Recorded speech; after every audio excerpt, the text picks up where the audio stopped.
Tudo bom, pessoal? Seja bem-vindo ao 13º podcast. Eu sou o Rogério de Freitas, da Foco Síndico. Fala, galera! Alessandro do Cindy Hub. Vem com a gente! Olá, meus amigos, aqui Walter Júnior, representando os condomínios da Grande Florianópolis pelo Secov Santa Catarina e agora CEO Condi Solution. Tá louco para fazer um jabá aqui no nosso podcast esse homem. Pessoal, hoje nós estamos sem um mano aleatório. Na verdade está o Gasparzinho aqui sentado na cadeira do lado aqui, fazendo assombração. Nós estamos também na companhia dos nossos amigos ali pelo Instagram. Daqui eu estou vendo que já tem gente mandando perguntas, só que eu não enxergo, né? Eu vou pedir daqui a pouco para o Walter dar uma lida e a gente vai responder com certeza todas as perguntas que foram enviadas para nós. Ok? Eu não consigo ler o nome de ninguém daqui dessa distância, mas sintam-se todos, mas nem se eu tivesse de óculos, meu óculos é para perto. Sintam-se todos cumprimentados aí e fiquem à vontade para mandar suas perguntas. Eu queria aproveitar, e não sei se também tem alguns colegas aqui de Florianópolis nos acompanhando, mas principalmente o pessoal lá, nossos colegas, nossos amigos e conterrâneos do bairro Itacurubi e região, né, que passaram um perrengue com relação à estiagem que ocorreu aqui em Florianópolis e teve bastante problema com falta de abastecimento de água, né? A gente espera que com as chuvas que estão caindo ontem e hoje a situação se normalize e tudo fique na tranquilidade. O nosso amigo Walter diz a lenda que ele trouxe um assunto para este podcast. Fez uns rabiscos ali do jeito, né? Para letra de médico, só ele consegue entender. Meus amigos, existem alguns itens no Código Civil que eles são, de certa forma, por mais que o Código Civil seja um pouco diminuto em dissertar sobre a gestão condominial, já está abusando. Ele não consegue, desculpa galera, mas o Código Civil tem alguns assuntos, alguns artigos que eles são um pouco explorados, eles são um pouco disseminados, eles são um pouco traduzidos, desbastados. Eles são um pouco traduzidos pela doutrina. O primeiro que eu trago para vocês é um artigo que, como eu sei que ninguém está nos assistindo, nem ao vivo e nem pelo podcast, eu vou trazer para vocês um artigo. Não, ao vivo tem gente lá, tem 3 pessoas comigo. Eu acho ele muito perigoso para as gestões condominiais. O artigo 1342 do Código Civil diz que as obras em área comum que visam aumentar ou facilitar a utilização dessas áreas depende do voto de 2/3 das frações ideais, ok? O que esse artigo 1342, eu estou resumindo ele de uma forma mais simplória, qual é o perigo que nós temos nesse artigo 1342 do Código Civil? Tem vários perigos aí nesse artigo e ele deveria ser deletado do Código Civil porque ele pode ser uma pedra no sapato dos gestores e dos condomínios no Brasil.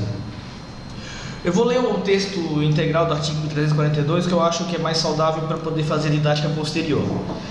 A realização de obras em partes comuns, em acréscimo às já existentes, a fim de facilitar ou aumentar a utilização, depende da aprovação de 2/3 dos condôminos.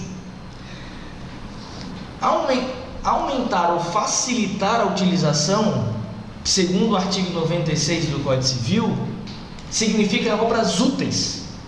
O que são obras úteis? Aquelas que visam aumentar ou facilitar a utilização do bem. Sim. Então a gente sabe, e o próprio Código Civil traz isso, que o quórum, a votação mínima para obras úteis é de 50% do condomínio, 50% mais um. Sim. Do condomínio.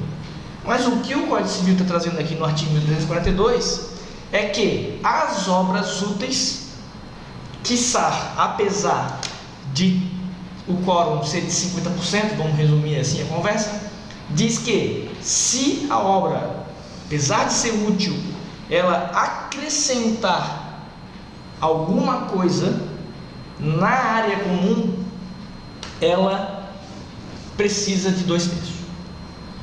Ok?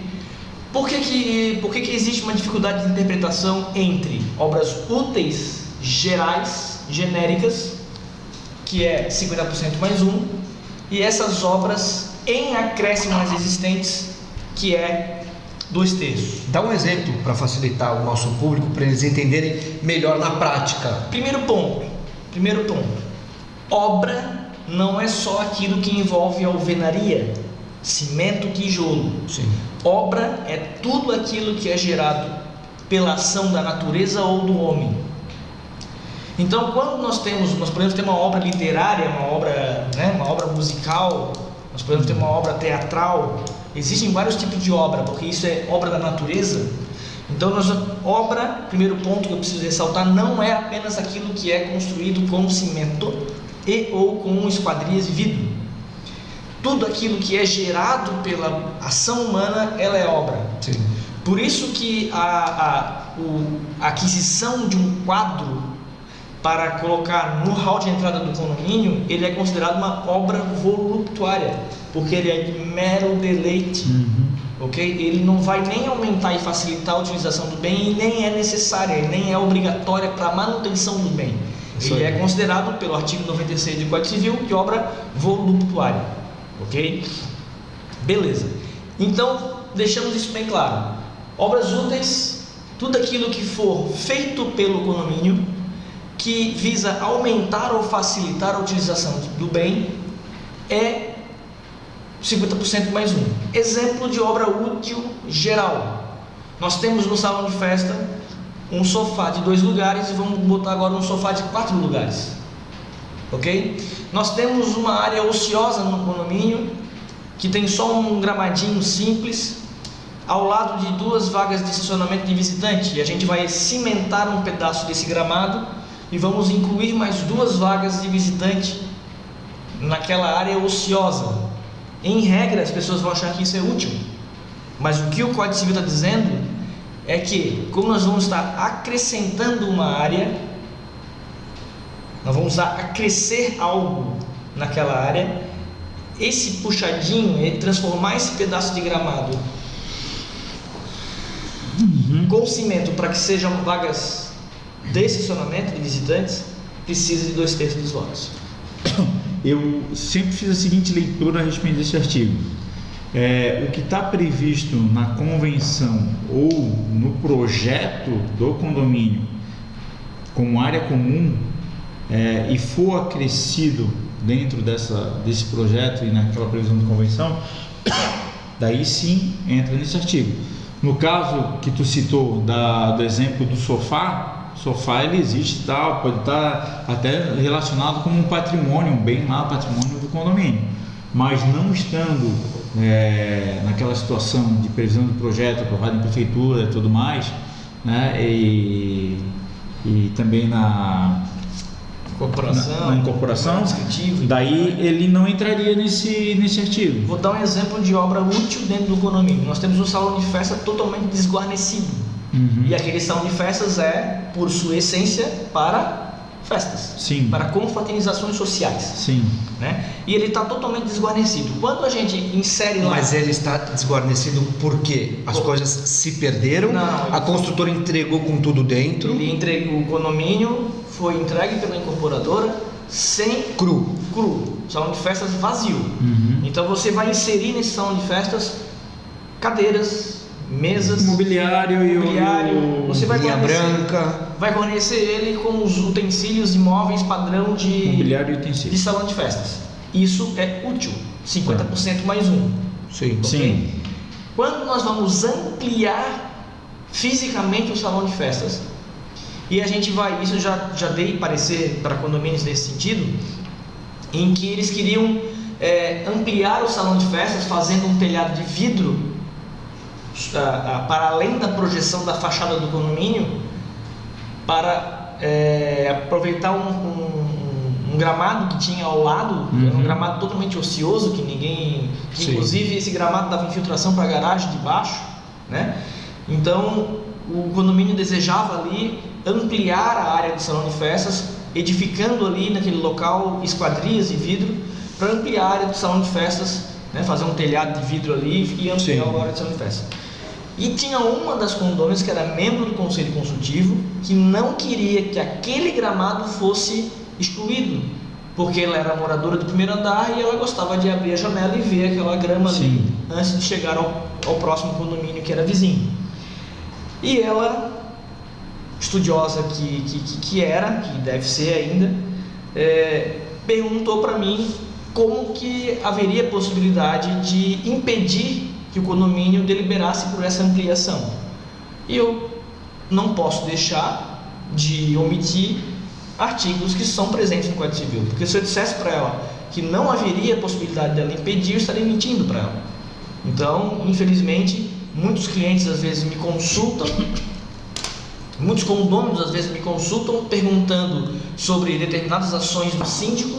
Se essas ações do síndico vão contrário ao que dispõe o Código Civil e o condomínio perguntar o que diz a lei, eu vou ser obrigado a dizer o que diz a lei. Mas qual é o nome desse condomínio que eu vou falar para os moradores que ficaram sem um salão de festa e lá jogar pedra nos teus cachorros? Vou dar o teu endereço lá. Então o que acontece? Se nós fôssemos apenas guarnecer o salão de festas, sem acrescentar área e etc., 50% mais um. Sim. Mas como nós íamos acrescentar área, que na verdade não era nem acrescentar área ao salão de festas, nós íamos acrescentar uma área, acrescentar algo no gramado. Nós iríamos alterar a destinação até de uso da área comum, que é diferente de destinação de uso da área da unidade privativa. Sim. Alteração da destinação de uso da unidade privativa, que o Código Civil fala unidade imobiliária. Sim. É como 100%. Você ter um gramado e transformar esse gramado num cantinho pet. Quando você tem um gramado e transforma ele num cantinho pet, você precisa de 2/3, que é o que está escrito aqui no Código Civil, no artigo 1342. Se você tem um playground e não tem crianças no condomínio, mas tem cachorro, e você quer transformar o playground num cantinho pet, daí sim entra a alteração de... Só que eu vou piorar a situação. Então vocês entenderam o seguinte: existe uma diferença entre a obra útil padrão e a obra útil que acrescenta uma construção, acrescenta uma área na área comum. Aí ela deixa de ser útil e ela continua sendo útil, mas porém há necessidade do quórum 2/3 segundo o artigo 1342. E eu vou mais além. O artigo 1342 ele proíbe que sejam realizadas obras em áreas comuns quando essas obras impedem, prejudicam a utilização pelos demais condôminos. O que diz o final a segunda parte do artigo 1342? Então, a realização de obras em partes comuns em acréscimo às existentes a fim de facilitar ou aumentar a utilização depende de 2/3, ok? Beleza. Continua o artigo: não sendo permitidas construções nas partes comuns suscetíveis de prejudicar a utilização por qualquer dos condôminos com relação às áreas comuns ou às áreas privativas. O que quer dizer isso aqui? A condômina, nesse exemplo que eu estou dando, que nós iríamos, a ideia era edificar sobre o gramado, excluir aquele pedaço de gramado e edificar ali com esquadrias e vidro a ampliação do salão de festas. Ela disse que o gramado, mesmo sendo gramado, a pessoa tem a faculdade de ir até o gramado, de passear pelo gramado. Não existe regimentado algo que proíba a pessoa de passear sobre o gramado naquele condomínio, por mais que passear ou estabeleça alguma regra de uso do gramado. Por mais que andar sobre o gramado você deteriora ou acelera a deteriorização do bem em comum, em regra ela passeava lá pelo gramado, ela passeava naquela região, e ela falou que a edificação disso sobre essa área comum iria prejudicar a utilização dela com relação a essa área comum. Então esse artigo 1342, vejam bem, eu estou lendo um artigo do Código Civil, estou falando algo para vocês que vocês nunca ouviram antes. Vocês estão olhando assim, chega a ser até confuso isso que eu estou falando. Eu acho que tu estás fazendo até confusão, não que seja que para mim seja confuso. Como eu falei para ti, eu tinha essa interpretação, né? No momento que foge da planta do que está lá pré-determinado, eu utilizo desse artigo 2/3. 2/3. Sabe por que eu utilizo o artigo 2/3? Porque o cartório de registro de imóveis, ele entende o quê? Que a convenção, ele é o instrumento mais hábil, né, ou o instrumento hábil, para desenhar e limitar o direito sobre a propriedade. Sim. E tudo aquilo que visa alterar o direito de propriedade do condômino sobre as áreas comuns e ou privativas, carece de 2/3, pela regra do cartório. Então, pois é, um bom parâmetro para utilizar da regra dos 2/3 é o direito de propriedade, né? Sempre que se colocar em xeque o direito de propriedade, se encaixa nesse direito, nessa regra dos 2/3. Então isso serve para quais outros tipos de exemplo? Não sei se eu já dei um exemplo aqui no podcast, não sei se eu falei tantas vezes disso daí, mas eu conheço um caso, um condomínio que eu frequento de veraneio, não sou nem condômino, nem fui síndico lá, mas eu conheço de perto e frequento lá há bastante verões já. E tinha uma casa de zelador nesse condomínio, e ela nunca foi utilizada como casa de zelador. Isso é bem comum. O zelador morava na sua casa própria e nunca morou naquele espaço lá. E aquele espaço era um espaço ocioso. E o condomínio já possuía um salão de festas. Só que na época de veraneio, esse salão de festas era muito concorrido. E às vezes os condomínios queriam o salão só para fazer um churrasco, só para assar uma carne lá com mais umas 5 pessoas, e pensaram, vamos transformar a casa do zelador no salão de festas. E sempre tinha um impedimento, não conseguia o quórum necessário, né, para modificação de uma destinação de área, não seria área privativa aquilo lá, né? Não. A destinação de uso de área comum, em regra, 2/3.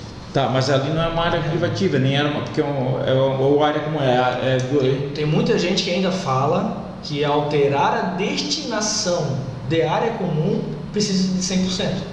Tá. Mas não é isso que diz. Não, a pergunta que eu estou dizendo assim, o apartamento do zelador é área comum ou é área comum? Porque pertence a todos os condôminos. Inclusive fica de dica para quem nos assiste pelo podcast, é muito comum acontecer da prefeitura cobrar IPTU do apartamento do zelador, tá?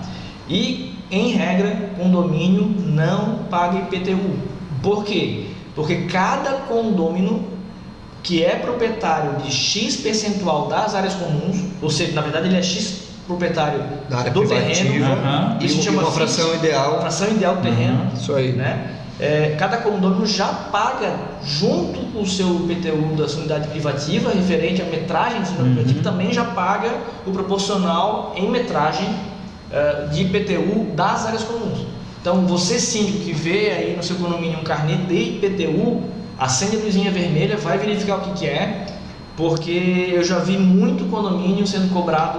Às vezes eu pego o balancete de algum cliente para dar uma olhada, eu olho lá IPTU, eu vou olhar, é o IPTU sobre o apartamento do zelador, mas esse apartamento do zelador, por ser unidade área comum, essa área já está pulverizada em conjunto com as outras áreas comuns.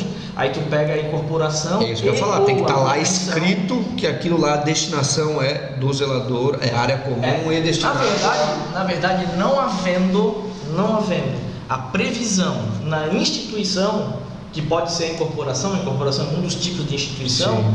Que o apartamento X, porque eu tenho alguns clientes que, por exemplo, o apartamento 104 do bloco 6 está escrito lá na incorporação que é o apartamento do zelador. Mas se simplesmente na incorporação não for citada esse apartamento 104 do bloco 6, por exemplo, como unidade privativa, automaticamente ele era comum. Pela regra de quê? Tudo que não é área privativa é comum. Tá. Então, pegamos o exemplo do apartamento do zelador como área comum naquele caso Um outro exemplo que acontece muito, para ficar claro, as áreas externas das coberturas, que normalmente o cara cobre e altera a fração ideal. Tá, mas lá a área externa é área privativa, não é área comum. Não vem tumultuar nosso podcast. Não confunde. Já vamos chegar lá. Tá. Mas vamos pegar o apartamento do zelador. Apartamento do zelador. Quando o apartamento do zelador? Não, deixa eu falar o caso lá, cara. Pelo amor de Deus. O apartamento do zelador na praia lá, no condomínio de praia. Eles queriam transformar em um salão de festas. Ok. Daí não conseguiu o quórum necessário para fazer essa transformação. Mas o que eles desejavam? Vieram perguntar para mim, Rogério, como é que a gente faz isso? Não tem uma... Cara, o que vocês querem? A gente quer usar aquilo lá como uma churrasqueira. Assim, cara, e para que precisa chamar de segundo salão de festas? Por que vocês não continuam chamando de apartamento do zelador e continuam fazendo lá? Vai ter algum impedimento?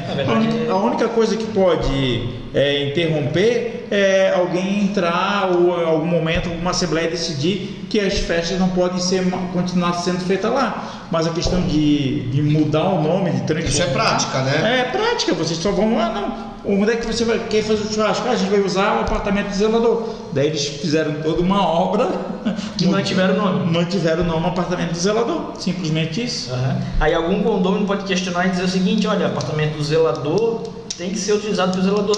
Mas a gente não quer que o zelador more no condomínio. Não, mas a Assembleia determinaram o seguinte: que pode, isso pode mesmo, mas foi determinado enquanto o zelador não estiver morando no apartamento, ele pode ser disponibilizado por um espaço gourmet, alguma coisa assim. Bem isso daí. Então, assim, a alteração... Mas o que eu quero dizer assim, às vezes a gente fica levantando as regras, como esse exercício que a gente está fazendo aqui agora, e a gente vai se limitando às regras e não vislumbra soluções do benefício que se quer atingir. Sim, a gente primeiro tem que discutir as regras para depois discutir as soluções. Pablo Picasso. Domine as regras como um profissional para poder questioná-las como um artista. Você postou isso outro dia, danadinho. Como um artista. Deixa eu falar uma coisa para vocês. Nesse caso, vamos falar desse caso prático, que você conseguiu uma aprovação na Assembleia, você alterou a destinação da área comum, certo? Não alterou. Ela em regra, o uso dela foi levantado como uma possibilidade. É possível usar. Mas você precisava ou não precisava de quórum para fazer isso? Não, precisa uma assembleia de maioria dos presentes. Aí veja bem, esse exemplo que o Rogério está trazendo, que você pega o apartamento do zelador, que não está há muito tempo sendo utilizado para a moradia do zelador, ou seja, nós temos uma área comum ociosa, ou seja, nós temos uma área comum com pouca utilização. Então, quando você pega o apartamento do zelador e nele você coloca benefícios para serem utilizados como um espaço gourmet, com churrasqueira, com fogão, com mesa, etc., eu entendo que é uma obra útil simples, porque você vai estar aumentando a utilização daquele local. Porque você não vai estar acrescentando área. Não, legal. Nesse apartamento. Isso é muito semelhante ao condomínio que, por exemplo, coloca uma lavanderia lá dentro. Tem um espaço ocioso e utiliza. Aquilo vai gerar de alguma forma um custo, alguém vai pagar. Isso não precisa de 50% mais um dos condôminos? Sim. Nesse caso, não dos presentes, dos condôminos. Nesse caso da lavanderia também vai facilitar a utilização daquela área, porque é uma área ociosa. Vai aumentar, na verdade, a utilização. Mas eu vejo dessa forma. É muito parecido uma situação ou outra e você precisa de um quórum. Aí a questão Agora, deixa eu falar só aproveitando o exemplo dele da lavanderia, a situação contrária. Eu fui síndico recentemente de um condomínio que tinha previsto em convenção, né, na sua estrutura, uma área de lavanderia. E essa lavanderia era questionada porque nem todas as unidades usavam a lavanderia. Meu Deus do céu, nem todas as unidades usavam a lavanderia e questionavam o valor da água e luz que era utilizado e manutenção dos equipamentos. Sim, os prós e os contras diante da pouca utilização.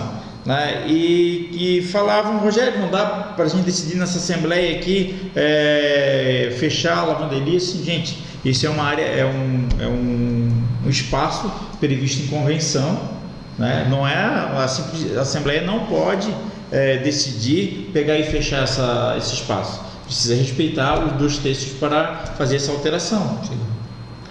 Creio que segue na mesma linha, tá? Se nós formos usar o preciosismo da lei, a gente inviabiliza qualquer coisa no condomínio. Claro. Ok? Então, assim, quando você tem uma área comum que ela é prevista na instituição do condomínio, que geralmente é a incorporação, para você alterar a incorporação do condomínio, quando não altera as frações ideais, ok? Em regra 2/3. Tá? Agora, no caso aí de você ter uma lavanderia que ela é ociosa e você vai alterar a destinação de uso de área comum, aí entra na regra dos 2/3. Que vai estar alterando o direito de propriedade do condomínio.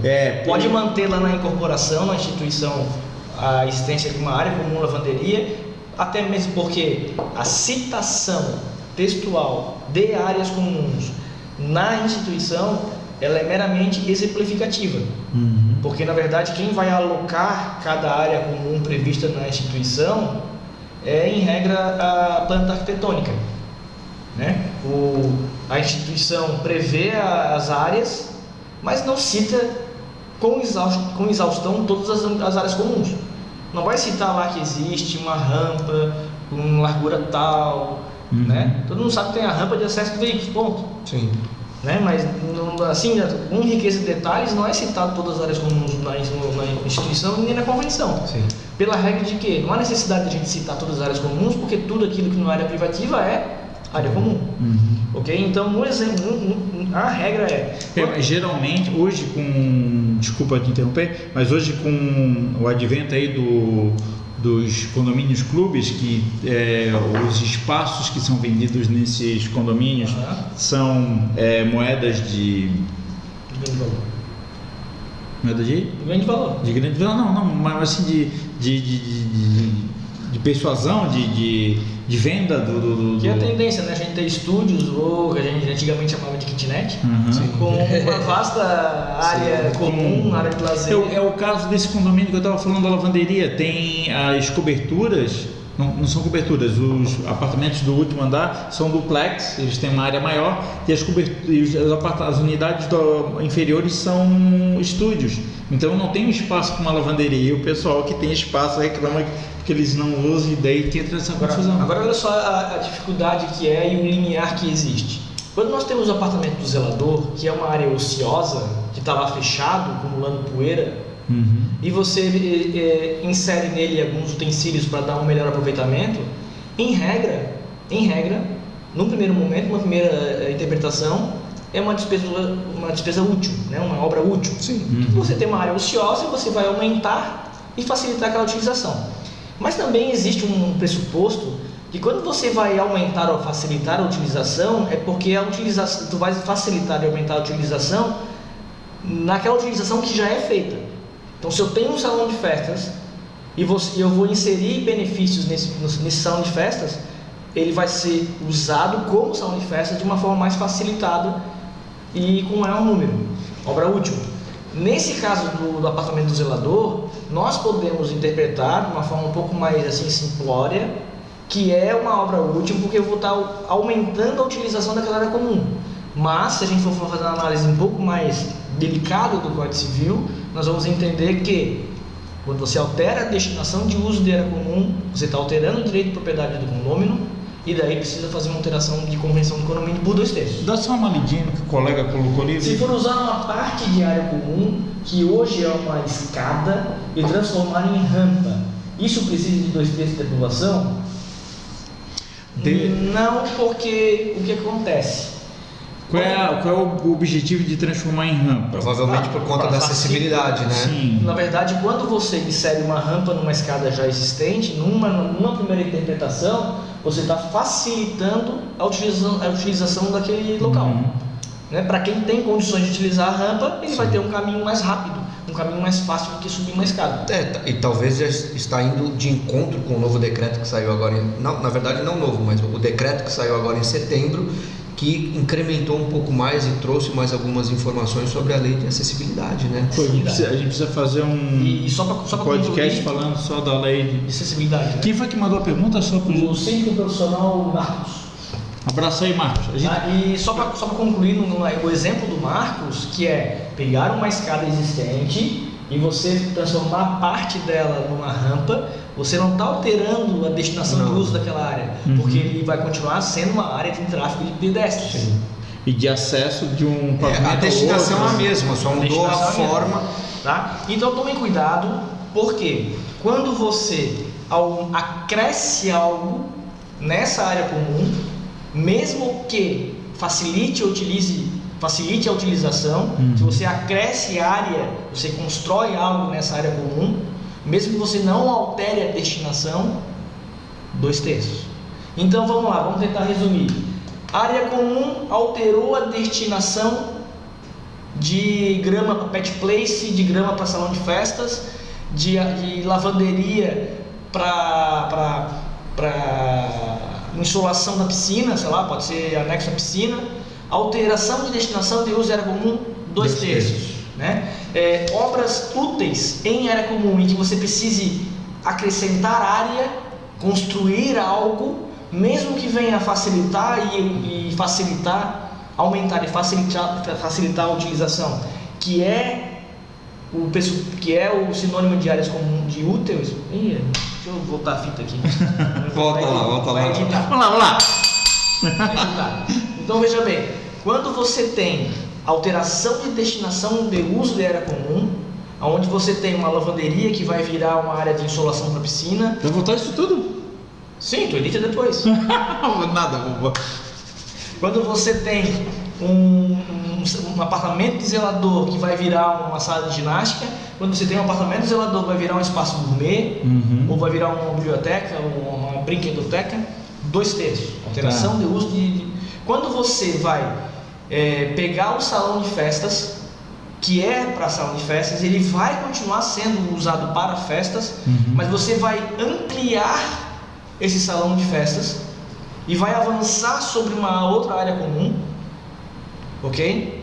Já entra na questão dos 2/3, quer seja por inteligência do artigo 1342, quer seja por alteração de destinação de uso de área comum daquela outra área comum que está sendo invadida. Ok, beleza. Mas o que diz o Código Civil que é a segunda parte desse artigo 1342? Quando você tem uma área comum que você vai fazer um acréscimo de área, mesmo que ela seja considerada útil, acresceu área, 2/3. Mas mesmo que você tenha os 2/3, esse acréscimo de área não pode ocorrer se esse acréscimo for prejudicar a utilização pelos demais condôminos da outra área que está sendo edificada. Tá? Isso é o que diz o artigo 1342 do Código Civil, que é o que eu falei ali daquele exemplo de ampliação do salão de festas que estava avançando. Tá? Eu tenho exemplos práticos que ocorreram na minha vida de síndico profissional. Eu tenho vários exemplos, eu vou citar 2 aqui. Em um condomínio, essa questão do salão de festas tinha bem esse exemplo que tu falou. Um avançava por um gramado. Esse gramado, a utilização dele era justamente, não era previsto como apoio, mas era utilizado assim, era apoio do salão de festa. O pessoal botava as mesinhas no gramado, aproveitavam a sombra que após as 2 horas faziam ali, e pensou-se em fazer uma extensão do salão e também um deck. Então foi feita uma extensão com cobertura e um deck, tá? Avançou para uma área comum. E pensar assim, se a gente vai ampliar o salão, por que a gente não pega uma vaga de garagem, que era uma vaga de garagem... De estacionamento de visitantes. Não era de estacionamento de visitante, mas vamos dizer... uma área comum. Era uma vaga de garagem, era comum, que era utilizado por prestadores de serviço, visitante, é isso aí, carga e descarga e tal. Ali, e também, ocasionalmente, era disponibilizada para uso do salão de festas, para uso das festas, né? E acrescentaram também. Nesses 2 casos, elas teoricamente não prejudicam a utilização nem do gramado, que era utilizado já para esse fim, e nem da garagem, que também era utilizado para esse fim. A menos, mas se algum condômino se sentisse prejudicado, em algum momento ele poderia dizer que não, prejudicava o meu gramado, né? Porque enquanto não estava sendo feito isso, eu sentava ali para ler um livro naquela sombra. E na questão do veículo também, o prestador de serviço, quando vinha a dar assistência na minha unidade, usava aquela vaga. De toda forma, mesmo sendo utilizado periodicamente, tem que observar essas regras do 2/3. Eu tenho outro exemplo de obra que se enquadra no artigo 1342 do Código Civil. Nós temos um condomínio e que na lateral do condomínio nós temos uma área de grama, ok? atrás do condomínio a gente tem o salão de festas, tá? Essa lateral aqui era uma lateral que ela só era acessada, era uma área totalmente ociosa. Então ela só era acessada ali para o pessoal que ia fumar um cigarro, que estava ali na área externa do salão de festas e tal, etc. Nessa área aqui, nessa área de gramado, foi edificado um bicicletário, ok? Ou seja, alteração de destinação de uso de área comum, que era um gramado, virou um bicicletário, a regra é 2/3. Como foi edificado e acrescentado uma área naquele local, também segue a regra de 2/3. Porém, essa obra poderia ter sido impugnada por algum condômino que se sentisse prejudicado na utilização daquela área por ela ser até então uma grama, ok? Ele poderia estar abusando de um direito e estar cometendo um ilícito por abusar de direito? Sim, mas em regra, num primeiro momento, o condomínio precisaria dos 2/3 para fazer essa aprovação. Claro que isso foi feito ao arrepio da lei, né? Porque a gente, se for ser preciosista, não bate, porque eu já falei isso em outro podcast. Em regra, precisa dos 2/3 para fazer essa alteração de destinação de uso de área comum. E se fosse fazer uma leitura positivista desse artigo 1342, nós iríamos entender que esse acréscimo poderia estar prejudicando a utilização pelos demais condôminos no que tange que era gramado anteriormente.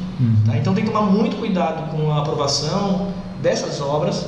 É sempre bom ter uma boa consultoria jurídica, uma boa consultoria técnica, para poder se antecipar a essas demandas e poder saber que, mesmo que o condomínio vá fazer isso ao arrepio da lei, que ele tenha consciência das possibilidades. Que tipo de obra você vai fazer? Ela é útil? Ela é necessária? Ela é voluptuária? Legal, você descobriu o tipo de obra, qual quórum que eu preciso para fazer tal aprovação? Sim. É tal, é sempre importante, a gente sempre deixa muito claro isso, né? Depois entender quais são os reflexos disso no condomínio, para ver se não vai incorrer em outras necessidades, tá?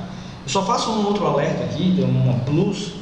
Hoje eu fiz uma dinâmica de pegar de novo o Código Civil, né, que é uma coisa que eu faço bastante, e tentar extrair do Código Civil apenas os itens que exigem votação mínima, tá? E pasmem, eu só achei um artigo no Código Civil que fala de quórum. O resto fala tudo de votação mínima. Lembrando que quórum é diferente de votação mínima. Sim.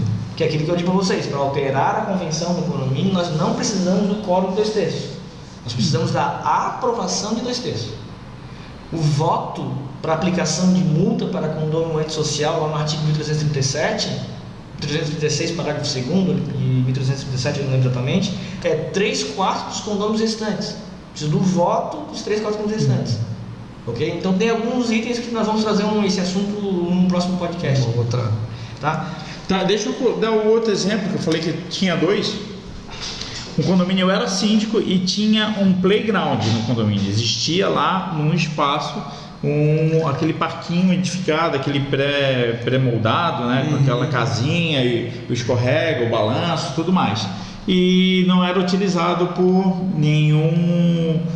Não, na verdade até era utilizado, só que decidiram, ele ficava num espaço muito bom, à beira-mar, com a piscina, ao lado da piscina e tal, e decidiram fazer um pergolado, demolir o parquinho existente e edificar ali um pergolado com churrasqueira, fazer um espaço gourmet, um novo salão de festas. Só que o que eles fizeram lá foi coisa de cinema, né? Não foi um simples pergolado. Mas, independente disso, foi utilizado um espaço pré-existente, não foi utilizado o espaço, eles remodelaram, demoliram e edificaram outra situação. Daí como é que fica isso? Alteração de destinação de uso seria a mesma coisa que apartamento do zelador. Não, é porque é o seguinte, a destinação ao apartamento do zelador, ele pode retornar a ser apartamento do zelador. Tu destinou ele para o uso de salão de festas, tu mudou o nome, mas a edificação está ali. O parquinho, tu demoliu o parquinho. Não tem problema, alteração de destinação de uso de área comum. É o mesmo 2/3. O que foi colocado no lugar? Um salão de festas novo também. É um pergolado lá, uma churrasqueira, um espaço novo. Então é 2/3. Porque entra no artigo 1342. Não seria 100%? Não. Não seria 100%. 2/3. Aquilo que altera o direito de propriedade sobre as áreas e os bens comuns. 2/3 dos condôminos. Né? Agora, como acresce uma área, né? Acresce uma área, entra nesse critério do artigo 1342 que, se vier a prejudicar a utilização daquela área por algum outro condômino, o condômino poderia utilizar esse artigo 1342 para vetar essa utilização. Ok? Para dizer, essa obra que está sendo acrescida, aonde exatamente era o parquinho, está prejudicando a minha utilização como parquinho. E ele poderia avocar a ilegalidade dessa obra com base nesse artigo, famigerado artigo 1342 do Código Civil, que eu espero que ninguém leia, ninguém estude, ninguém aplique. Senão vamos trancar o condomínio no Brasil inteiro. Isso que eu ia falar também. Vocês estão vendo ao vivo aí, eu estou com mais audiência do que o Rogério. Aqui tem 3 pessoas, lá tem 2. Está disputando a minha audiência. Aqui a concorrência é sempre boa, né? Mas esse cara que está lá também, como é que ele pode estar aqui? Se ele lá veio para cá, foi daqui para lá? Não, mas... o software? Não, esse aqui, ó. Não, mesmo que tá o lá? software tá lá e tá aqui. Porque o software tá... Ele estava lá e veio para cá. Ele achou que estava mais interessante aqui. Está mais perto, ele veio para mim. Me veio meu ouvido. Pessoal, eu acho que isso não, mas assim, eu tenho outro detalhe com relação ao que a gente estava falando de engessar e a aplicabilidade. Vou pegar o exemplo novamente lá da casa do zelador, tá? Transformaram então o apartamento do zelador num salão de festas. E para isso usaram a presença da maioria dos presentes, a presença da maioria dos presentes, o voto da maioria dos presentes na Assembleia para fazer essa modificação. Mas não iria modificar o nome apartamento do zelador, ia manter o nome apartamento do zelador, mas ele ia ser disponibilizado para se a pessoa quiser fazer uma recepção, um churrasquinho lá, tudo mais, poderia ser feito. Caso algum condomínio se sinta prejudicado e queira reverter isso aqui, o que ia acontecer? Depois de um tempo, né, depois de vários condôminos já terem utilizado e virado um costume dentro do condomínio, isso começa a ganhar força. Então daqui a pouco, não, beleza, vamos fazer um churrasquinho lá no apartamento do zelador. Não pode mais porque o seu fulano lá disse que é ilegal, tal, e precisa de 2/3. Daí fica bem mais fácil tu conseguir os 2/3, porque o pessoal já vivenciou aquela situação. Sim, por isso que lá em São Paulo eu aprendi que primeiro a gente faz, depois a gente arruma, né?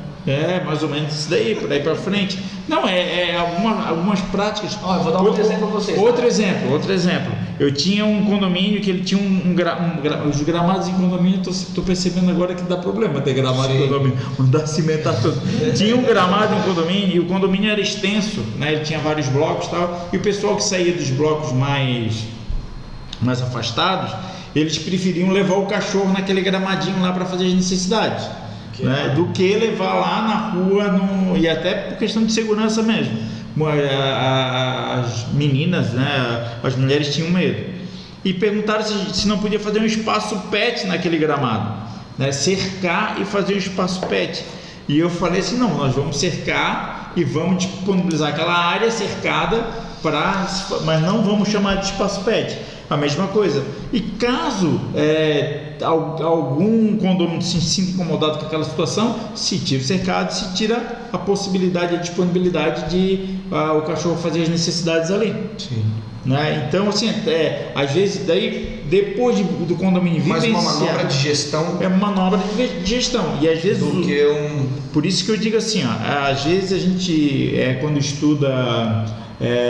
o mundo condominial, o universo condominial, a gente já tem muito as leis, a gente ouve muitos advogados e pouco as gestões, né? Tem uma regra que fala, se a gente seguir todas as regras, a gente não vai a lugar nenhum, né? A gente não consegue nada sem, às vezes, quebrar algumas regras. Eu sempre falo isso. Então a gente tem que, às vezes, gerar uma vivência, botar o pé lá na água, medir a febre. Por isso que eu sempre digo, a gestão condominial, apesar dela iniciar né, passar por um filtro inicial do jurídico, né, eu sempre digo que o prisma inicial ele é o jurídico. Sim. Nós temos que fazer um contrapeso entre 3 medidas, que é o que é prático, o que é justo e o que é legal. Você só vai conseguir trazer uma justiça para o condomínio, trazer uma paz para aquele condomínio, quando você não é relativizar as questões, mas querendo ou não fazer justiça, é você aplicar a lei para casos concretos. Cada caso é um caso. Mas então cada condomínio é um condomínio. A gente tem que tomar um cuidado para também isso, porque isso que o assessor do condomínio, o assessor que vai dar a assessoria técnica tem que no primeiro momento dizer quais são as regras para depois trabalhar as exceções. Sim. Então, mas assim, do ponto de vista finalístico, né, no frigir dos ovos, como a gente diz, né, no final da história, o que vai sobrar nós temos que fazer uma visão prática, sim, uma visão justa e uma visão legal da gestão. Senão a gente inviabiliza tudo. Eu, quando me formei em Direito, com aquele cuidado de poder bem orientar os condôminos e os condomínios nas questões jurídicas, eu fui chamado de louco lá em São Paulo. Por quê? Porque eu era extremamente preciosista. Tu precisou ir para São Paulo ser chamado de louco? Foi, agora chamado de louco. Pô, era só descer ali rapidinho, né? Só ligar para mim, Rogério. Então, por quê? Porque eu, como era recém-formado, eu era muito positivista, muito perfeccionista na aplicação da legislação. E isso inviabiliza a gestão condominial, infelizmente. Cara, mas isso que aconteceu contigo, recém-formado e tal, acontece muito também com os colegas que iniciam recentemente na função e se deparam com o estudo do Código Civil, da 4591, das demais legislações e tal, com os conteúdos disponibilizados pelos colegas advogados. As regras são essas, eu sou familiarizado com a regra. Então, não, cara, eu acho que. Só vivendo, né? Só vivendo. Eu acho que tu não acha, tu não percebe isso, Paulo? Sim. Na verdade. Esses dias, a Carol, lembra a Carol que esteve aqui com a gente? Ela disse a mesma coisa. Ela disse que depois que passou o primeiro ano de gestão, coisa tomou, que você percebe que realmente você não sabe nada. Foi quase um parto, né? Foi quase um parto. E a Carol também é a nossa colega síndica, mas é advogada também. Sim. O que o voto falou aí? A pergunta do Henrique lá de Brasília é que uma meia quadra de basquete seria transformada em um parque. A administradora, então, naquela época, disse que precisaria de 100% dos votos, porque uma moradora tinha um filho que jogava basquete. E, ou seja, a quadra ficou até hoje lá porque uma pessoa se impugnou contra essa alteração. Eu volto a frisar: quando você tem alteração pura e simples, destinação de uso de área comum, ok, 2/3. Quando você tem alteração de destinação de uso de área comum em acréscimo às já existentes, continua nos 2/3. Sim. Quando você tem alteração de destinação de área de uso comum e você prejudica a utilização da área comum de forma original como ela era antes, o condômino pode impugnar com base nesse artigo do Código Civil. Mas eu ainda mantenho a linha que são os 2/3. Mesmo impugnando, acho que há a possibilidade do judiciário entender que a vontade da maioria prevalece, que é a grande maioria, né, a maioria absoluta, né? Sim. 50% mais um já é considerada maioria absoluta. 2/3 podem alterar uma convenção, que é um documento que é o direito de propriedade. Cara, mas veja bem, tá? Por isso que eu digo que esse artigo 1352 ele é muito famigerado, mas ele é muito delicado. Dentro desse teu raciocínio, se nesse caso aqui, aproveitando o exemplo que ele botou da quadra de basquete, se a qualquer tempo um condômino pode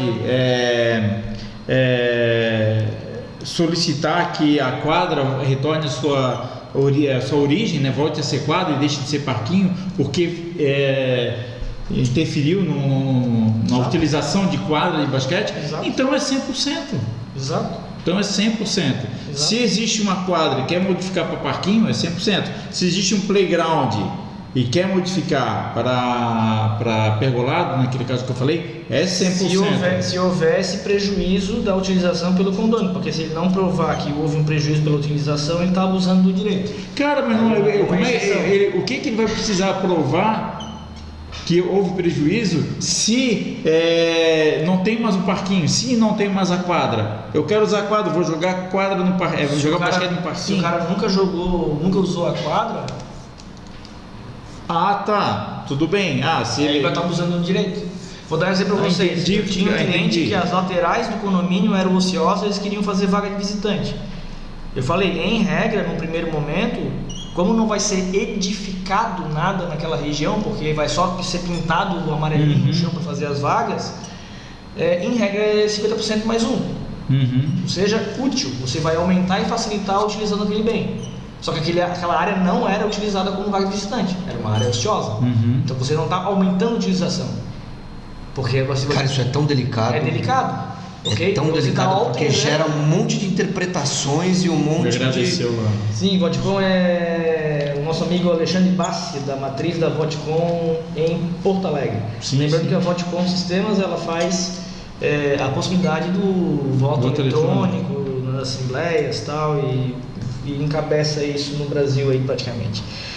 Então, assim, senhores, quando você tem uma área ociosa e você transforma a utilização dela, no primeiro momento pode ser útil, no segundo momento você pode estar pisando ali na questão de alteração de destinação de uso de área comum, alteração do direito de propriedade, 2/3. Se você está acrescentando áreas construídas, continua nos 2/3. E se algum condomínio invocar ali que está prejudicando a utilização dele naquela área comum que está sendo edificada, né, por esse acréscimo, então fica o 100%. Ou seja, algum condomínio pode invocar esse artigo 1342. É a lei de Murphy, né? Se tem a possibilidade de algum condomínio encher o saco, ele vai encher o saco. De algum jeito ele vai... O Murphy, inclusive, ele era síndico quando ele fez isso. E aí, vamos trocar de assunto? O que ele colocou ali? Vamos, só pega. Estamos juntos aqui em Porto Alegre na tua palestra. Eu vou dar palestra em Porto Alegre dia 29 de outubro, para variar sobre a Assembleia. Que delícia. Que é o mesmo assunto que eu vou dissertar também dia 29 de novembro em Criciúma. E dia 30 de novembro a gente tem o evento Dia do Síndico aqui em Florianópolis. Não estou sabendo. Nós vamos ter um almoço. Do lançamento do... Onde nós vamos fazer o lançamento oficial da Cone Solution, que é o meu novo serviço aí. Vai ser no próprio dia 30 mesmo, sábado? 30 de novembro, que é o Dia do Síndico. Nós vamos ter um almoço com boa parte das entidades aqui da área de condomínio aqui na Grande Florianópolis. Vai vir gente aí de outras cidades também, de Criciúma para cá, etc. E nós vamos fazer um grande almoço aí para poder relaxar um pouquinho, trazer um pouco de lazer para os síndicos, né? E poder prestigiar os síndicos. E nada melhor para prestigiar os síndicos do que a gente lançar um serviço que vai justamente dar guarida aí para os síndicos em todo o Brasil. Estava dando aula no Secov e eu estava comentando com o pessoal que a perturbação sonora ela é subjetiva. Sim. A lei do silêncio não existe em regra. Claro que existe. Não, existe a lei não existe às 10 horas. É que não é lei do silêncio, né? É a perturbação do sossego. A lei do silêncio não existe. Porque o pessoal diz que até às 10 horas pode botar... Não existe o horário a lei do silêncio com horário de 10 horas. É a forma como é disseminado entre as pessoas, né? Mas pode existe... ser comum, mas pode ser comum constar nos regimentos internos, até mesmo na convenção. Sim. Que após 22 horas tem que fazer silêncio, etc. Mas em regra não existe uma lei do silêncio. 10 horas da manhã alguém gritando tem mas existe legislações municipais que regulam a emissão de ruídos de área de zoneamento. Aqui em Florianópolis, por exemplo, não existe a lei de silêncio. O que existe é o Código de Obras da cidade que prevê barulho em alguns horários. Mas, com relação a direito de vizinhança... Existe. Mas vamos lá. Eu também acho. O que existe e é mais fácil para aplicar para quem está aí, que abrange qualquer condomínio no Brasil, é a lei das contravenções penais, que no artigo 42 diz que não é uma contravenção perturbar o trabalho e o sossego alheio. Em qual horário? Qualquer horário. Então eu estava comentando que, como eu trabalhei muitos anos com produção musical, eu tinha um estúdio em casa, etc., eu sempre operei o áudio na igreja, eu sempre tive um ouvido muito afinado. E, em regra, eu tenho um ouvido um pouco sensível. E eu dando aula no Secov, no nosso curso de administração condominial, quando eu falei que eu tinha ouvido sensível, um aluno estava na frente e olhou e falei... Sensibilidade excessiva nos ouvidos. Vamos para o próximo assunto, então? Vamos. Vai dar trabalho de editar todo esse pedaço desnecessário do podcast, mas vamos lá. Vamos lá. É certo e sabido, e é muito conhecido, que nos condomínios que não possuem hidrômetros individuais nos apartamentos, o consumo de água seja rateado pela fração. Sim. Ok? Sim. Então, qual que é o critério de rateio do consumo de água no condomínio? Qual que é o critério de rateio de água nos condomínios? A regra, fração ideal. Se não tiver disposição contrária, que diga de outra forma. E aí que tá não pode deixar, não precisa. E aí que está a questão. Quando a convenção não prevê que o rateio de água dos apartamentos vai ser feito pelo relógio medidor e não pela fração, você tem que seguir a regra da convenção, seguir a regra geral. Então é muito raro... Tá, peraí, volta. Não ficou claro? Tá, então vou voltar. O critério geral de rateio de despesas do condomínio é fração ideal. Não é... Desculpa. O critério geral de rateio das despesas do condomínio é a fração ideal. Sim. Quando você não tem explícito na convenção de que o rateio da água vai se dar pelo relógio medidor e não pela fração, não é simplesmente porque tem um relógio ali que você vai ignorar a fração e fazer o cálculo pelo relógio. Ah, é injusto, não é injusto, não é coerente, etc. O que está querendo dizer é o seguinte: tem o relógio e está previsto na convenção que o rateio deve ser pela fração. Mesmo tendo o relógio, o rateio tem que ser pela fração. Então é muito raro os condomínios que possuem... É muito raro os condomínios que possuem relógios medidores ter na convenção Sim. que o consumo de água dos apartamentos, ou seja, o rateio de água, não vai se dar pela fração, mas vai se dar pelo relógio medidor. É muito raro. Tanto é que as empresas que fazem a instalação, fazem a implantação do sistema de medição individualizada, sim, pedem e orientam os seus clientes para que façam a alteração da convenção. E eu vou um pouco mais além. Não só a água, o gás também. Onde é que está escrito que o consumo de gás geral, o rateio vai ser feito pelo relógio medidor ao invés de ser pela fração? Segue a mesma lógica da água. Ou seja, entra a água geral para o condomínio e divide entre os apartamentos. Entra o gás geral no condomínio e divide para os apartamentos. Quando você não tem relógio medidor individual de água, entra a água geral no condomínio, divide pelos apartamentos e cobra como? Pela fração. Sim. Quando entra a água geral no condomínio, você tem medidores individualizados, não é a simples existência do medidor que altera a legislação, que diz o quê? Qual é a regra? Rateia pela fração. Quando entra o gás na geral do condomínio e é feita a divisão, o abastecimento dos apartamentos, não é simplesmente a existência de um relógio medidor que vai alterar a legislação e dizer que o rateio é pelo relógio medidor. Por isso que nas convenções novas eu já coloco lá que rateio de gás e água, entre outras medidas, quando houver mensuração técnica específica, será feito pelo medidor correspondente. O bom é que em sã consciência não existe na história do universo um condomínio, nem no planeta Terra, nem em Marte, que possua um medidor, que não possua previsão na convenção, que um desgraçado de um condômino veio questionar que, ou tem. Não Nunca. tem, né? Nunca. Não tem, né? Por isso que a gente tem que pensar logo na frente, se antecipar. Tu não deve falar uma coisa dessa num podcast que daqui a pouco o cara tá falando. Não, aquele. Aqui tá errado. O cara lá no podcast Meu falou. tá fazendo tudo errado. O cara lá no podcast falou que não imagina. tem, não tá na convenção, não pode. Eu quero dividir minha água com todo mundo. Tu imagina uma unidade privativa, tu imagina um prédio misto. Você tem lá 96 apartamentos com 3 lojas viradas para a rua, ok? E uma delas é um sushi, que utiliza água pra caramba. Pela regra geral, se a convenção não trouxer as formas de rateio diferenciada, pela regra geral é fração. Sim. Ah, mas as lojas não utilizam o elevador. Sim. Ah, as lojas não utilizam o salão de festas. Não interessa. As lojas, mesmo viradas para a rua, sem ter acesso para dentro do condomínio, a regra é fração, PT saudações. Ah, mas eu não utilizo. Não interessa. Não é porque você não utiliza que você não vai contribuir. Ou seja, não é porque eu moro no primeiro andar, que eu subo todo dia de escada, que eu não vou contribuir com a despesa do elevador. Então não é porque as lojas são viradas para a rua e não têm acesso diário e facilitado para as outras áreas do condomínio que eles não vão contribuir com as despesas internas do condomínio. A regra é fração. Ok? Aí uma dessas lojas é o quê? Uma padaria, que tem um consumo exacerbado de água e um consumo elevado de gás.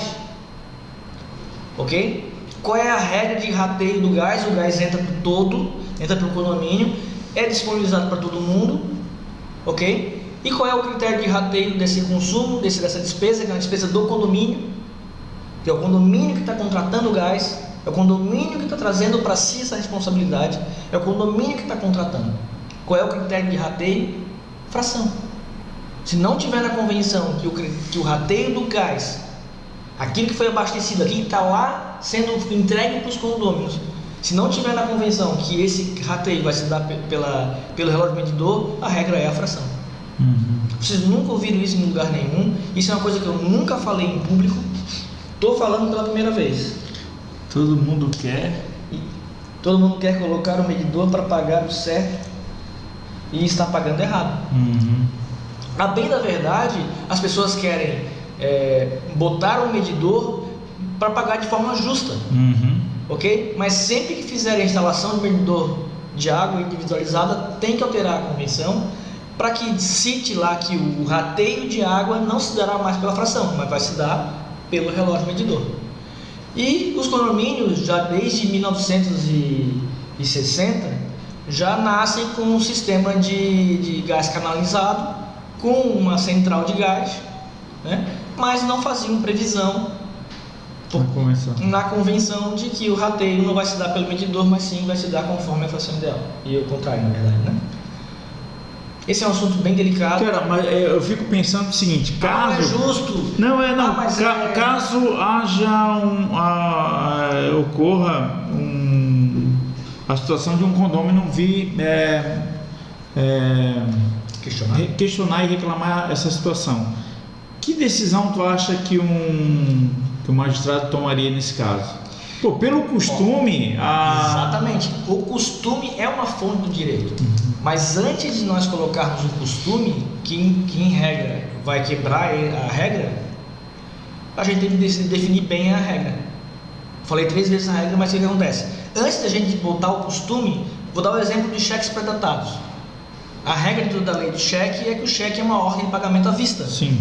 Mas qual é o costume que a gente tem no mercado? Da gente predatar os cheques, colocar o cheque lá para frente. Mesmo que a data esteja lá para frente, se a pessoa já está na posse do cheque, a regra da lei é: o cheque é uma ordem de pagamento à vista. Pode depositar a hora que ele quiser. Mas o costume do mercado é fazer cheques predatados. Mas quando a gente vai discutir a questão do cheque predatado, nós não podemos esquecer antes o que diz a lei. O costume não exclui a lei. Não. O costume pode depois alterar as decisões, porque fazer justiça não é aplicar friamente o que diz a lei. Aplicar justiça é você equilibrar as questões. Ou seja, pode ser que o condômino que venha questionar o rateio do gás e da água, porque não está previsto na convenção, pode ser que em juízo ele tenha ganho de causa perdida. Ele tenha a causa perdida. Porque é costume no Brasil inteiro, e é evidente, e é lógico, que o rateio é conforme o medidor individual. Agora imagina só se acontece o contrário, né? Quantas pessoas não se sentiriam prejudicadas por esse conceito, né? Por essa nova ideia. Opa, peraí, eu tenho pago pelo... As pessoas já são prejudicadas por quando não tem medidor individualizado. Eu não tenho medidor, mas tendo o medidor. Depende. Né? No meu condomínio Depende. não. O que eu quero Tem dizer gente que não é prejudicada. Não, o que eu quero dizer é que no meu condomínio tem um medidor. Porque se rateia pela e eu fração pago ideal. caro na água, mas se fosse dividido pela fração ideal, eu pagaria bem menos. Então, quantos... Olha o perigo do critério de rateio de despesas do condomínio. O Código Civil diz no artigo 1336 que cada condômino tem que contribuir nas despesas do condomínio na proporção das suas frações ideais, salvo disposição em contrário da convenção. Sim. Tá? A formulação do total da despesa tem que seguir critério técnico. O legislador da Lei 4.591, Caio Mário da Silva Pereira, ok? Ele foi muito assertivo, e assim como outras legislações pelo mundo, de definir um critério que é um critério técnico básico, que é a fração ideal, ponto. Quando você começa a relativizar as despesas, você perde o critério técnico. Vamos cobrar a água pelo número de moradores. Você perde controle, você perde o critério técnico de cobrança. Vamos cobrar, tem outras situações, né? Vamos cobrar.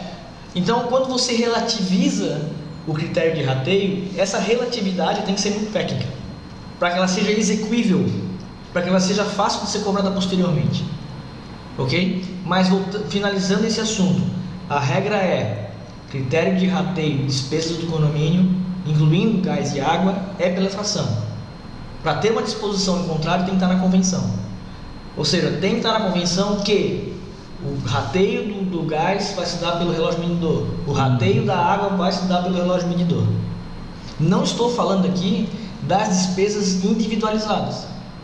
Porque a pessoa fala o seguinte: não, mas a água é uma despesa individual da pessoa.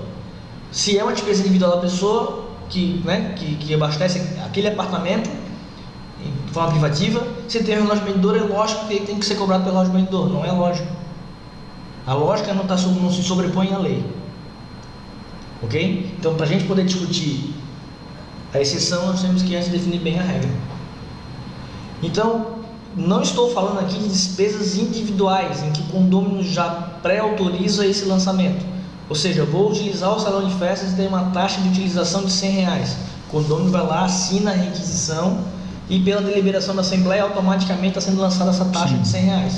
Cara, mas a questão da lógica, eu acho que tudo bem que a lei pode prevenir dessa forma, mas eu vejo que ela tem muito mais força tendo lá o medidor para oferir a quantidade de água ou gás que a pessoa está consumindo. Tudo bem, pode ser que depois do juízo isso seja... Mas também, se a gente fala hoje de água e fala de gás, pensando nessa situação de ser pago ao condomínio. Se a água é paga direto à concessionária e o gás é pago direto à concessionária, daí esse critério já cai por terra. Né? Sim, por isso que para fazer a implantação da cobrança individualizada de gás, tem algumas empresas que fazem isso. Sim. O condomínio sai da administração do gás, a empresa abastece o gás e cobra diretamente do condomínio. Sim. Não precisa fazer nenhuma alteração na convenção do condomínio. Você só aprova em assembleia que o condomínio vai deixar de contratar, deixar de comprar gás para disponibilizar para os condôminos, e isso vai ser cobrado direto pela empresa. Porque vai alterar o modo de se processar. E não precisa fazer alteração da convenção. E tem a possibilidade de cada unidade condominial ser uma unidade consumidora da água. Acho que pela Casan não, né? Alguma companhia no Brasil funciona dessa forma? Só porque o documento perguntou para mim? Vai responder de boca cheia. E o pior é que tu estava gravando teu podcast lá no teu podcast, na tua live, e tu estava comendo também, ia mandar uma porta, tu tá comendo de novo, cara? Cara, porque assim, conversar sobre condomínio para mim é algo muito gostoso. E eu sempre bati nessa tecla E é o nosso formato aqui algo mais informal. Sim. Então eu gosto muito dessa questão assim, de bate-papo com petisco, com, né, tomando um cafezinho junto. E tem que trazer um vinho, eu tô guardando Vamos. o Alessandro trazer. Pô, hoje eu tava de Uber, cara, podia muito bem ter trazido um vinho aí pra gente tomar, né, uma cervejinha. E esse assunto da água vai ser já vai ser um baita problema, né? Quando mudar a forma de O cálculo, né? o cálculo. Eu volto a bater nessa tecla. Os condomínios pecam em todo o Brasil por preguiça. Por quê? O Código Civil traz inúmeros artigos, do 1351 até o 1358, que trata sobre condomínio, traz inúmeros artigos possibilitando ao próprio condomínio dizer como que eles querem administrar a sua propriedade. Mas os condôminos são preguiçosos. Não é. Eu não acho isso. Eu acho que na prática é muito difícil às vezes. Eu conheço vários condomínios em que você está numa situação, quando você faz um teste daqueles números para dividir de uma forma equitativa para que todos paguem o justo, é muito complicado. Por quê? Falta o critério técnico. Falta o critério técnico, que é a solução através de um relógio individualizado. Mas veja bem, mesmo você aplicando, sempre dá problema. Sempre. Em todas as situações que eu vejo. Tem que ser muito técnico. E mesmo assim, com tudo amarradinho, vai ter aquela casa, aquela unidade que tem três dormitórios e uma pessoa morando que gasta menos de 7 metros cúbicos. Aí vai ter aquela outra que tem 2 dormitórios e moram 6 pessoas e gastam quase 20 metros cúbicos. Então sempre dá disparidade e é muito difícil. E o síndico, para trazer isso de forma técnica numa assembleia, é bem difícil. Sempre fica em maus lençóis. O cara tem que estar muito bem preparado, e o Rogério pode dizer isso, porque diante de uma situação dessa, se o cara não souber do que ele está falando, os condôminos vão vir e engolem ele, né? Por isso que o critério tem que ser muito técnico. Eu faço esse alerta também para os condomínios de shopping centers, porque em regra os condomínios, meu Deus, eu gosto muito de falar regra, né? Mas o que acontece? O comum, na verdade, nos shopping centers é que o critério de rateio não se dá pela fração ideal. Sim. Se dá através de um CRD, que é coeficiente de rateio de despesa, que isso é feito numa tabela à parte e definido em assembleia. Cada assembleia que vai aprovando os orçamentos pode fazer essas alterações do critério de rateio conforme o tamanho da loja, onde ela fica, visibilidade. Por aí vai. Ok? Pelo interesse do negócio que é o shopping. Sim. Então, assim, o que eu estava falando sobre os condôminos serem preguiçosos, os condomínios serem preguiçosos, é que a gente está aí agora numa grande discussão em todo o Brasil em relação à normatização da profissão de síndico e proteção dos condomínios, né? A questão do Airbnb, né? Sim. Todas essas discussões, elas estão latentes, elas estão sendo geradas porque os condomínios não estão conseguindo ou não querem se adaptar a essa nova realidade. Ok? Não, mas eu acho que é aquilo que a gente sempre fala, vem primeiro acontecer para depois ser regulamentado. Ser regulamentado. Então, a regra que, no meu ponto de vista, tem como os condomínios proibirem o Airbnb? No meu ponto de vista, não. Tem como os condomínios, por exemplo, irem contra a instalação de internet a cabo nos condomínios? Eu também acredito que não. Pode ser que daqui a alguns anos, com a internet 5.0, os cabos caem por terra, mas hoje ainda é a realidade. Sim.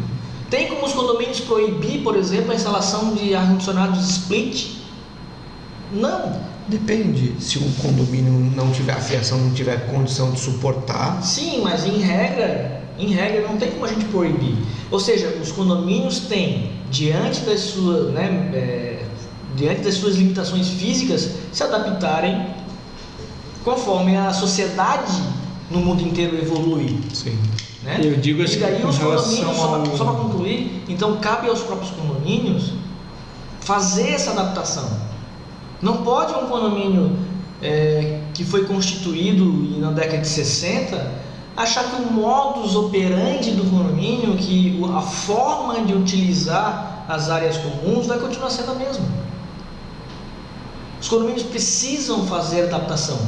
Tanto é que em 2004 caiu a exigibilidade de 2/3 para alterar o regimento interno. Sim. Com vistas em que? Em que a normatização de uso das áreas comuns possa ser mais moldável, adaptável às culturas de cada época, né? Então, eu vejo a questão do Airbnb, a questão do voto em assembleia, tudo isso poderia ser muito bem desenhado pelos próprios condomínios dentro da convenção.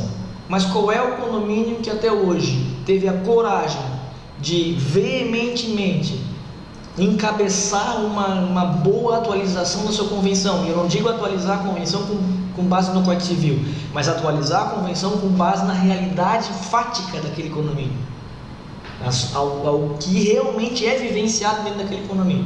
Atualizar a convenção não quer dizer isso. Não é atualizar pelo Código Civil, não há necessidade de atualizar pelo Código Civil. Está no código, é automático. Mas atualizar a convenção do regimento interno com relação à cultura daquele condomínio. E depois um segundo problema, né? Conseguir o quórum. Não é quórum, conseguir a votação mínima. Exato, votação mínima para aprovação. Sim. Daquela. Mas é diante da dificuldade de formular essas normativas, é diante da dificuldade de conseguir politicamente esses 2/3 que os condomínios sucumbem a esse processo necessário de modernização da sua. Cabe aos próprios condôminos. Sim. Pelo artigo 1334 do Código Civil, cabe aos próprios condôminos dizer como que eles querem fazer a administração da propriedade comum, como que vai ser o voto, como que vai ser a forma de pagamento, o critério de rateio. Tudo isso cabe à convenção definir. Se pode ou não alugar ou vender a vaga de garagem, e entre outras situações. Sim. Que a convenção tem essa capacidade, tem essa competência. Acho que temos algumas perguntas ali, hein? Deixa eu ver uma primeira pergunta aqui. A Zoleide, nossa querida Zoleide. Tive um condomínio que foi proibido em assembleia, até todos aprovarem, a troca de toda a fiação. Deve ser em relação à fiação elétrica. Rede elétrica. Deve ser. Tem alguns condomínios que proíbem que eu acho que ela estava falando da instalação do split. Foi proibida a instalação até a troca de toda a fiação. Toda a fiação. Eu tenho alguns condomínios que estão proibindo a alteração, a melhoria na fiação elétrica do apartamento, sem antes que o condomínio melhore a entrada da área comum. Sim, porque senão dá sobrecarga de qualquer jeito, né? Os apartamentos precisam adequar os seus equipamentos e as suas fiações para a demanda energética, mas sem que essa soma de adaptações à realidade Sim. ultrapasse a demanda energética geral do condomínio. Uhum. Então tem alguns condomínios que proibiram aos condôminos fazerem a ampliação da demanda energética, mas apenas a atualização, né? A renovação da fiação, Sim. sem aumentar a bitola e a capacidade de wattagem, que a gente chama, né, de amperagem do sistema elétrico do apartamento. Vamos para outra pergunta aqui. Boa noite, como estão se adaptando com a parte de fração de tempo, multipropriedade? A gente já comentou sobre multipropriedade no podcast. Só é permitido multipropriedade se estiver previsto na convenção do condomínio. E que se tiver que fazer a adaptação da convenção para prever a multipropriedade, automaticamente se inclui as normativas necessárias para a administração da multipropriedade. Mas sobre multipropriedade, a gente está aguardando a presença do nosso amigo e professor Denis Martins. Ele vai colaborar com esse conteúdo aí. Pergunta do Alexandre lá de Porto Alegre: o inquilino que é proibido de usar área comum, o inquilino proibido em área comum, depois veio os pets, agora é o Airbnb.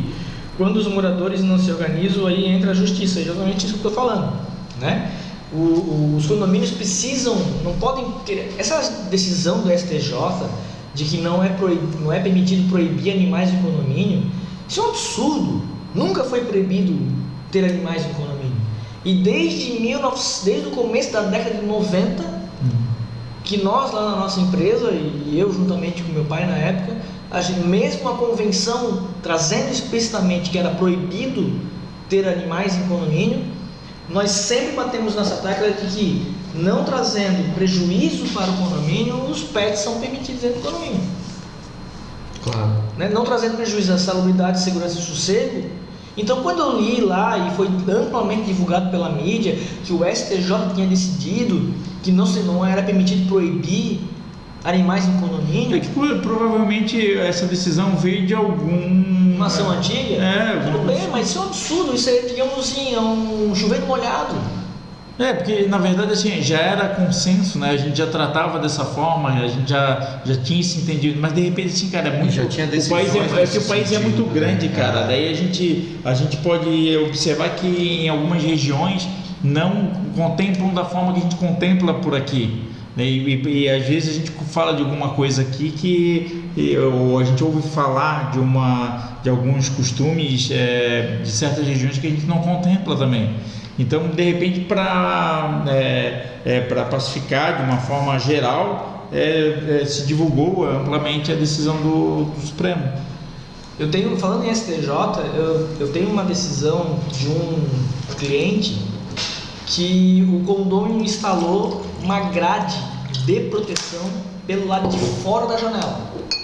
E essa janela, esse apartamento, era de frente para o condomínio no primeiro andar. Então os condôminos, quando entravam no condomínio, davam de cara com essa grade na janela do apartamento. Condomínio, naturalmente, com base no artigo 1336, a pessoa não pode alterar a forma né, e a cor das partes e esquadrias externas. Advertiu, multou a condômina, lembrando que a aplicação de multa de forma administrativa, de forma de ofício pelo síndico, ela tem um limite de 4,99 vezes a cota condominial, de 5 a 10 apenas através da Assembleia, com quórum de 3/4, e acima de 10 é impossibilitado na legislação brasileira você aplicar uma multa condominial acima de 10 vezes a cota condominial. Esse é o teto de multa no Brasil, tá? Pelo artigo 1347 do Código Civil. O condomínio advertiu, multou até um certo ponto, né? Até um limite do bom senso naquela época. Não se estudava naquela época o Código Civil como se estuda hoje, infelizmente, e ingressou com uma ação judicial de obrigação de fazer coisa certa, que era retirar a grade, e essa ação foi até o STJ. O STJ deu ganho de causa à condômina, porque a segurança da vida está acima das questões estéticas. E também foi deliberado pelo STJ lá que quando você for gravar um podcast, coloque o seu celular no silencioso. Já está pacificado. Isso está pacificado. Quem está mandando ali? Acho que é o meu sogro. Depois acredita. Sobre essa hora da gravação? Ah, bicho, meu sogro, se ele está mandando, eu tenho que obedecer, né, cara? Como se fosse um pai. Então, mas assim, existem as exceções para as regras condominiais? Existem. Com certeza. Né? Mas para que a gente possa discutir as exceções, nós temos que antes, segundo Pablo Picasso, dominar as regras. Ok? Show de bola. Mais algum assunto por hoje? Eu não sei quanto tempo a gente gravou, tá meia hora aqui. Minutos. 50 no outro? Foi bastante, 1h30, 1h20. Muito bom, satisfeito. Então, isso aí. Mais alguma pergunta, meus internautas? Se tiverem algumas perguntas aí para nós. A Marcela aqui pediu para participar ao vivo. Vamos colocar a Marcela. Opa, saiu. Marcela Gundim vai entrar ao vivo aqui com uma pergunta, esperando a conexão. Oi Marcela, tudo bem? Você está ao vivo junto com a gente aqui na gravação do podcast no Cindy Hub em Florianópolis. A sua conexão não está muito boa aí, mas eu vou aguardar mais um pouquinho, tá? Marcelita, você... Alcance o meu ali, deixa eu ver. A Marcela precisa rever a sua conexão de internet lá. Pode tirar o carregador. Passa o carregador para cá. Marcela, eu vou cancelar aqui e tu entra de novo, tá? Deixa eu ver, fechando. Pega o carregador aí, Vamos lá. Estamos agora online aqui. Nós temos a Roberta, que é síndica profissional, a nossa colaboradora da nossa empresa, a Camila Pereira, a Roberta Andretti, a nossa queridíssima Zoleide, a Zozô, Alexandre lá em Porto Alegre e o nosso síndico profissional. Eu tô com alguns, mas eu não sei quem estão, acho que são os últimos a entrarem. Ao vivo aqui. E o Marcelo Bavaresco, Débora F. diretamente Pinto. de Criciúma. Ferreira Pinto. Tudo bom, Débora? Tudo certo? Se tiver alguma pergunta para mandar para nós, aproveite agora que a gente está encerrando Estamos o podcast. aqui no Cindy Hub e vamos encerrar agora a nossa gravação original. Roberta, Cindy Profissional. Sempre que tiver alguma questão... Estivemos juntos hoje no curso da Simone. A Roberta? A Roberta? Estiveram hoje no curso da Simone. Sempre que tiver alguma dúvida, pode mandar no privado. Pra caramba, Oi, Fran, diretamente do Balneário Camboriú, é isso, Fran? Seja bem-vindo, estamos encerrando a gravação do nosso podcast aqui hoje. Tem alguma pergunta para fazer? Se quiser, pode entrar ao vivo e fazer a pergunta ou manda escrito. E a conexão do Rogério estava ruim. Rogério não ligou o Wi-Fi? Provavelmente não, estava no... O Rogério não ligou o Wi-Fi. Não, mas o som também, o som fica ruim. Quem que mandou? Que minha conexão estava ruim. A Zoleide. Vamos lá, alguma pergunta? Vou encerrar então a transmissão. Um beijo para vocês. Sucesso. Roberta Síndica Profissional, Camila, Zozô, Alexandre e Marcelo Bavaresco. Lembrando que nós estaremos em Criciúma, nós, na verdade eu, vou estar em Criciúma no dia 29 de outubro para a palestra Assembleias. Dia 27 de outubro eu estou de aniversário, se alguém quiser mandar aí um presentinho, manda para o endereço aqui do Cindy Hub, depois eles entregam para mim. A pergunta do Alexandre lá: o voto de Minerva, se não estiver na convenção e não for acertado no começo da Assembleia. O que acontece? O voto de Minerva, ele acontece quando há um empate na votação. Dificilmente vai ocorrer empate em votação, porque o critério de votação ele é a fração ideal, ok? Então, quando você tiver aí um empate e tiver fração ideal, e mesmo assim ocorrer um empate, a única forma de resolver isso aí é você considerar a votação como empatada e convocar uma nova assembleia, caso o voto de Minerva não estiver presente na convenção do condomínio, ok? A Zoe está perguntando se vai rolar uma festa hoje. Alexandre de Porto Alegre: o voto de Minerva ele só é permitido se tiver na convenção do condomínio.